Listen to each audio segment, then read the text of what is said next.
Dear boomers, does ageism begin in the doctor's office?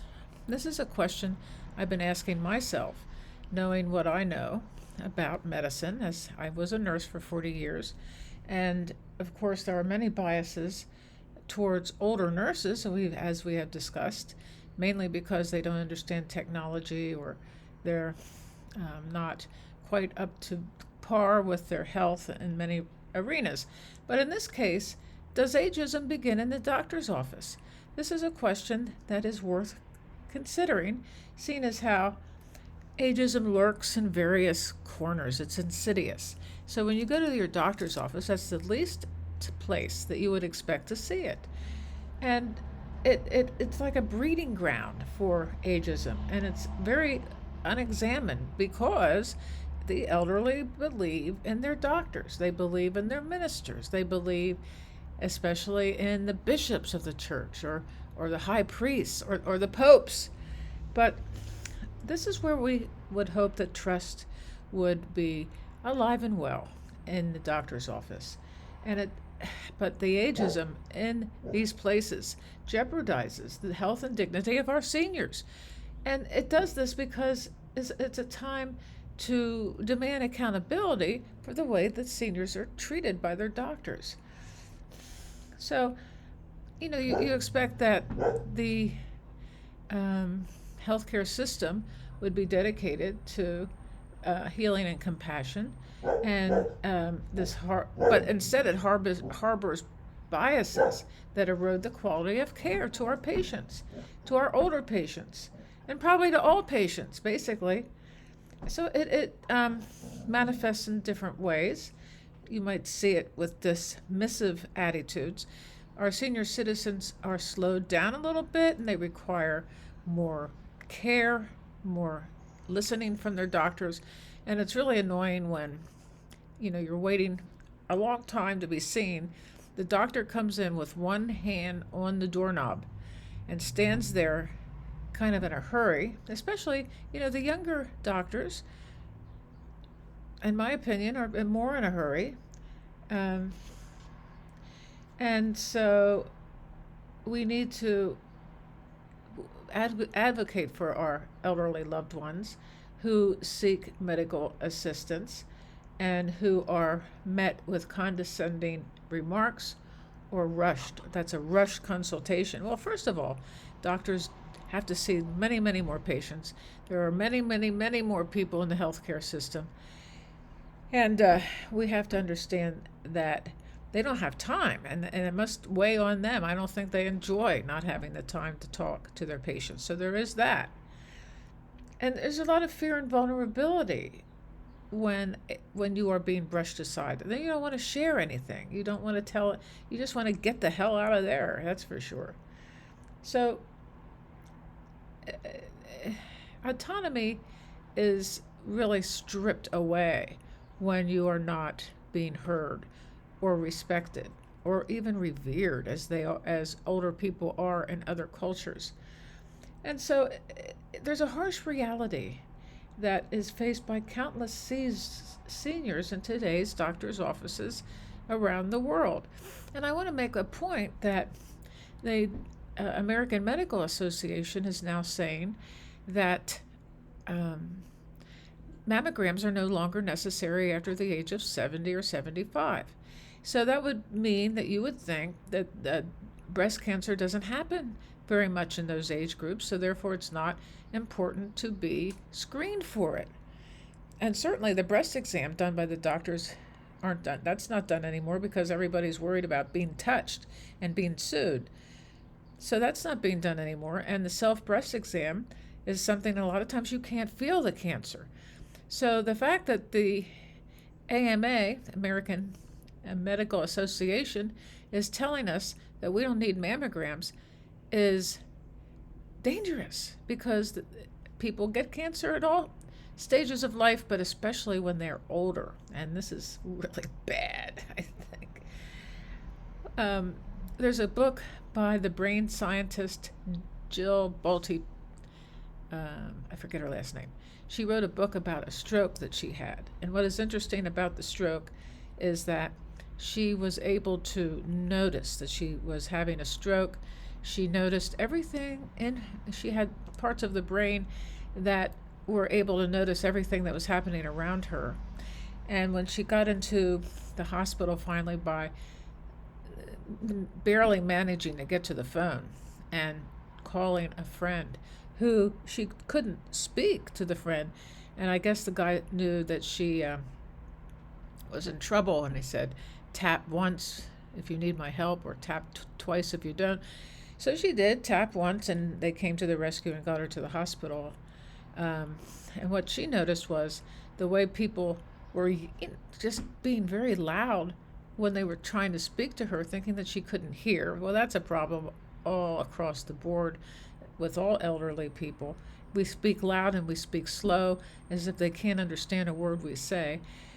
So one of the pieces of advice that Jill gave in her book is that healthcare providers should understand that the last sense to go is hearing.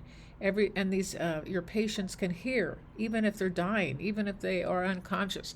They can hear every word that you say, and they remember if you've been kind, if you have been explained everything, if you are not, using things like she, or her.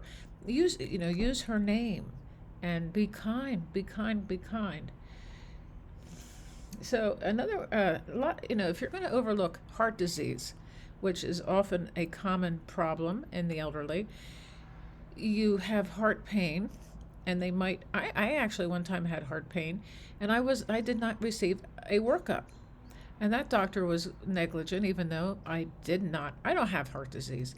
I was under some stress, and at the time I hadn't learned to really breathe through all stresses that happen in my life, as I do now. Anything that, even the pain, the different things that happen that cause distress, breathing is the remedy, is the antidote for all of these things. So, actually the doctor's office should be a sanctuary of healing and empathy, and it should be far from the grip of ageism in our society. So, and the thing is, it has to do with biases. So when biases of any kind, racism, ageism, misogyny, and even biases towards men, biases towards women, biases towards young people. These biases are something we personally can control within ourselves by being conscious and being aware of how we think and how we judge throughout the day. You can meditate for 10 hours, but if you're going to get out of your meditation and be judgmental and have biases against people and judgments about people, you are actually going to not grow as a human being. You're going to stay stuck. You're not going to even have the future that you want to have, because the future that's coming to you requires that you are open to the unknown. And so when you keep judging people or have biases towards people, what happens is that you are hanging on to old beliefs that you refuse to change, and it's within your power to change these things. And that's the main point of almost everything. So it's crazy that a doctor would, this mammogram thing gets under my skin, that a doctor would tell you that you don't need a mammogram is just because the AMA says you don't need a mammogram. And I guess if you go against the AMA, it's like the dictator of medicine, you're going to get in trouble. The American Indian revered their elders. The people in Europe, all through Europe, Japan, as I had mentioned in another video, they revere their older people. And the older people, in turn, when they don't have these biases subjected onto them, they have a much happier way to live. They're much happier. And they feel that they are valued. And when you feel like you're valued, you start realizing that, really, the true value comes from within yourself. But when you are valued by the culture, by the people in your lives, and as mentioned in another video, um, this this young woman in my mastermind class had a grandmother who was on hospice, and the whole family came in and took care of her.